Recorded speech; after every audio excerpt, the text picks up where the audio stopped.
વડોદરામાં દિવસે ને દિવસે શહેરમાં ટ્રાફિકની સમસ્યા વધી રહી છે।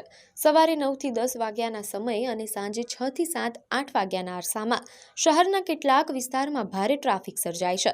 તો બીજી તરફ આ જ પ્રકારની ટ્રાફિકની સમસ્યાનું નિવારણ લાવવા માટે સાથે વાહન વ્યવહાર સરળ બનાવવા માટે કેટલાક નક્કી કરેલા સ્થળો ઉપર નાના મોટા બ્રિજના કામ પણ ચાલી રહ્યા છે।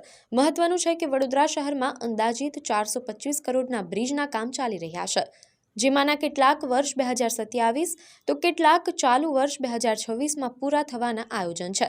આ બ્રિજની વાત કરીએ તો સમા તળાવ, ખોડિયારનગર, સરદાર એસ્ટેટ, વૃંદાવન 4 રસ્તા, સનફાર્મા ભાયલી અને વાસણા 4 રસ્તાના કામો માર્ચ 2027 સુધી પૂર્ણ થવાના આયોજન છે। તો વડસરથી કોટેશ્વર અને નાગરવાડા બહુચરાજીવાડા બ્રિજનું કામ માર્ચ 2027 સુધીમાં પૂરા કરવાનું આયોજન છે। તો કમાટીબાગ બાલભવનવાડા બ્રિજને ઓક્ટોબર 2026 સુધીમાં પૂર્ણ કરવાના છે। મહત્વનું છે કે ચાલી રહેલા બ્રિજના કામો પૈકીના સમા કેનાલવાડા બ્રિજની કામગીરી પૂર્ણ થયેલ છે, ત્યારે આશા છે કે બની રહેલા બ્રિજની કામગીરી પૂર્ણ થતાં નાગરિકોને ટ્રાફિક સમસ્યાથી રાહત મળશે અને વાહન વ્યવહાર સરળ બનશે।